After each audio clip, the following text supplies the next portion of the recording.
Song Swakumakan The Breaking Coin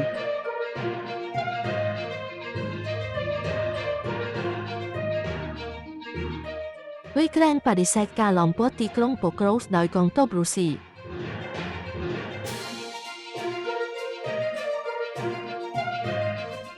ប្រភព PQ Independent ថ្ងៃទី10 ខែវិច្ឆិកាឆ្នាំ2025យោធាអ៊ុយក្រែនបានបដិសេធម្ដងទៀតនៅថ្ងៃទី10 ខែវិច្ឆិកាដែលថាកងទ័ពរុស្ស៊ីបានឡោមព័ទ្ធទីក្រុងប៉ូក្រូសដែលកំពុងមានចំនួននៅភាគខាងកើតនៃតំបន់ Donetsk ប៉ុន្តែបានទទួលស្គាល់ថាផាសុភារកម្មដើម្បីបន្តផ្គត់ផ្គង់កងទ័ពនៅទីនោះគឺពិបាកវរៈសេនីយ៍ឯក Andrei Kovalev អ្នកនាំពាក្យរបស់អគ្គសេនាធិការអ៊ុយក្រែនបានប្រាប់ប្រព័ន្ធផ្សព្វផ្សាយអ៊ុយក្រែន Ukrainska Pravda ថាផាសុភារកម្មទៅកាន់ទីក្រុងប៉ូក្រូសនៅតែមានហើយកងទ័ពរួមទាំងទីហ៊ានរងរបួសកំពុងត្រូវបានបង្វិលចូលនិងចេញ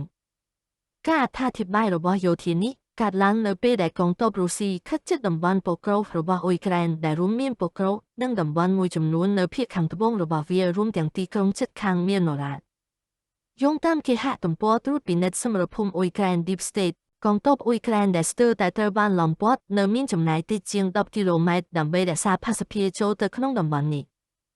លោក Kovalev បានបដិសេធចំពោះ Ukrainska Pravda ដែលថាផ្លូវផ្គត់ផ្គង់ចុងក្រោយទាំងអស់ដែលនៅសល់បានស្ថិតនៅក្នុងការគ្រប់គ្រងរបស់កាំភ្លើងធំនិងយន្តហោះគ្មានមនុស្សបើករបស់រុស្ស៊ីដែលមានន័យថាពួកគេអាចវាយប្រហារគោលដៅណាមួយដែលកំពុងធ្វើដំណើរឆ្លងកាត់